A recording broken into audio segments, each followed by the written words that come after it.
Jadi kalau membangun sekitar 11.000 kurang lebih ya 1,5 miliar untuk aset di peternakannya ini saja. Kemudian di pileknya lain lagi, perputaran di pakan telurnya juga berbeda. Jadi totalnya ya kalau saya hitung-hitung 3M lebih. Kalau rumus-rumus fisika seperti itu bisa ya saya terapkan di ayam petelur ya, karena kita banyak usaha yang kita berikan kepada ayam. Ayam juga akan memberikan timbal balik yang bagus kepada kita, sehingga kita bisa memberikan atau bisa menampilkan gaya yang terbaik seperti itu. Kita mulai ya dari saat ini tidak hanya tergantung ya kepada sektor pariwisata karena sedang lumpuh. Mari ya generasi muda kita manfaatkan potensi desa kita ya, usaha berbasis desa ya. Jadi kita selaku anak muda bisa membuka lapangan kerja yang seluas-luasnya di desa kita sendiri.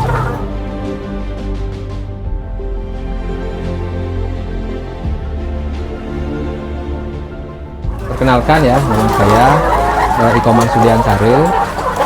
Saya selaku pemilik atau pengelola dari perusahaan UDSS Farm yang berlokasi atau beralamat di Banjar Dinas Kompatan, Desa Kompatan, Kecamatan Rendang, Kabupaten Karangasem, Bali. Saya memulai usaha ternak ayam petelur ya atau ternak layer ini pada tahun 2013 ya, dimana pada tahun itu ya saya baru tamat dari kuliah ya. Saya melihat ya potensi yang ada di desa saya, bahwasanya pada tahun itu belum ada sama sekali yang mulai ternak usaha ayam petelur ini, sehingga dari sana saya memiliki inisiatif ya untuk memulai ya, usaha peternakan ayam petelur ini dari yang kecil ya. Waktu itu saya bermodalkan 50 juta. Saya membuat kandang sendiri ya, dengan keluarga. Saya bisa waktu itu mendirikan kandang dengan kapasitas 500 ekor ya pada tahun itu. Jadi suka dukanya dari 500 ekor itu ya, yang pertama ya kendala kita ya banyaknya di ada kematian karena akibat virus dan bakteri ya yang menyerang peternakan kita. Nah, kita antisipasi peternakan kita dengan berbagai macam usaha atau proses-proses biosecurity, sehingga dengan dukungan berbagai pihak perkembangan usaha saya bisa sampai seperti sekarang ini. Dari yang awalnya kapasitas hanya 500 ekor, sekarang saya sudah bisa kembangkan menjadi 11.000 ya untuk ayam petelurnya saja.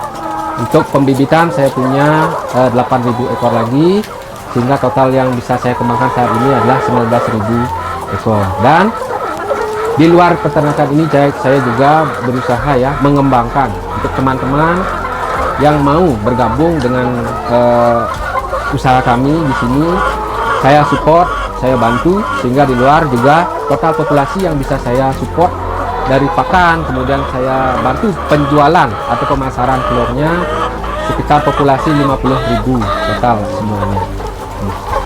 Kalau kita hitung ya dari asetnya, kalau 1.000 ekor untuk saat ini kira-kira ya habis dananya itu 150 juta.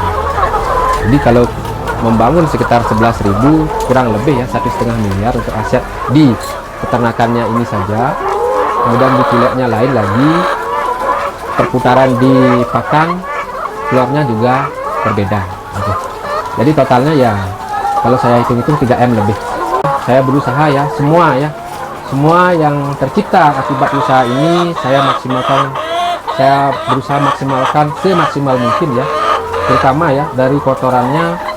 Jelas saya tidak mau ya mengganggu lingkungan sekitar saya, terutama tetangga-tetangga saya. Ini saya antisipasi dengan rajin menyemprot. Kemudian untuk kotoran saya keruk sekitar 1 minggu sekali. Untuk pemasaran ya jelas komoditas utama kita ada telur ya. Dulu sebelum pandemi melanda, kita suplai beberapa hotel dan restoran di Bali, kita sudah kewalahan. Nah, semenjak pandemi ini, sejak COVID-19 ini sekitar 2019 sampai sekarang, kita pemasarannya merambah ke pulau luar ya. Yang pertama ya di Jawa, Kemudian saya juga ke timur di Lombok, Bima, Dompu sampai dengan Flores untuk pemasaran telur. Kalau kita ke sana membawa telur ya, untuk baliknya kita membawa komoditas bahan-bahan pakan seperti jagung, kemudian kedak seperti itu.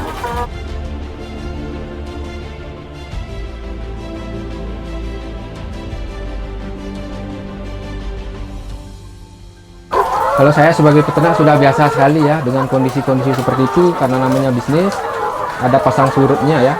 Ketika sedang naik daun, ketika kita dapat usaha hasil dari usaha ini yang bagus, karena misalnya harga telurnya bagus, ya jelas kita sisihkan semaksimal kita bisa menyisihkan.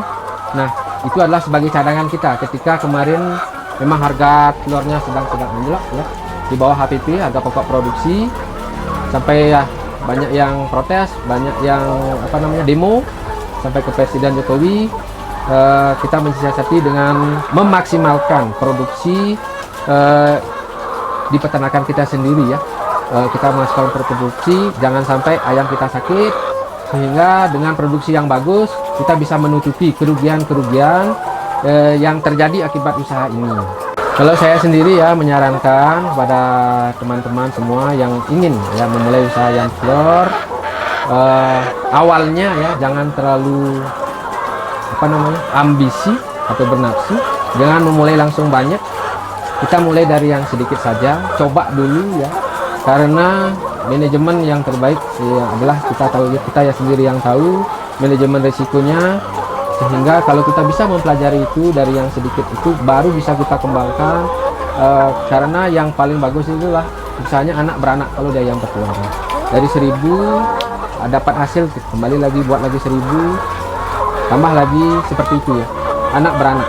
Jadi kalau kita memulai sekali misalnya 10.000 kita mulai, nanti ketika ayamnya sudah tua akhir, kita mau ganti dengan yang baru, di sana kita akan kelimpungan atau stres mencari modal. Seperti ini pengalaman yang kita alami.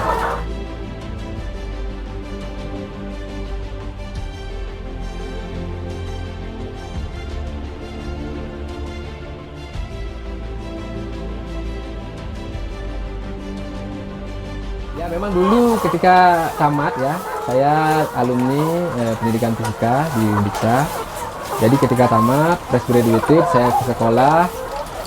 Dan ternyata memang rewardnya atau salary-nya kurang mencukupi ya bagi saya untuk kehidupan sehari-hari, apalagi sudah berkeluarga. Oleh karena itu saya mencoba untuk memulai usaha yang lain yang lebih baguslah income-nya, sehingga saya memutuskan untuk memelihara ayam petelur. Kemudian ya, kalau rumus-rumus fisika seperti itu bisa ya saya terapkan di ayam petelur ya, karena kita banyak usaha yang kita berikan kepada ayam. Ayam juga akan memberikan timbal balik yang bagus kepada kita, sehingga kita bisa memberikan atau bisa menampilkan gaya yang terbaik ya, seperti itu. Untuk kejenuhan ya, kejenuhan yang lain yang bisa kejenuhan di kandang ataupun sela-sela kesibukan mengajar, saya laksanakan ya dengan hiburan bermain musik, bermain gitar, bermain drum bersama teman-teman. Ya kita harus fokus. Kalau saya fokus pada usaha yang kita jalani, tidak mudah terpengaruh ya, terombang-ambing dengan pengaruh-pengaruh dari luar. Kalau saya memang menjalani usaha ini, saya fokuskan di sini, sehingga hasil yang kita bisa peroleh bisa kita maksimalkan semaksimal mungkin. Hanya itu yang bisa yang baik. Pesan saya kepada teman-teman ya, jadi kita mulai ya dari saat ini tidak hanya tergantung ya kepada sektor pariwisata karena sedang lumpuh. Mari ya generasi muda kita manfaatkan potensi desa kita ya, usaha berbasis desa ya, kita manfaatkan potensi-potensi yang ada di desa kita.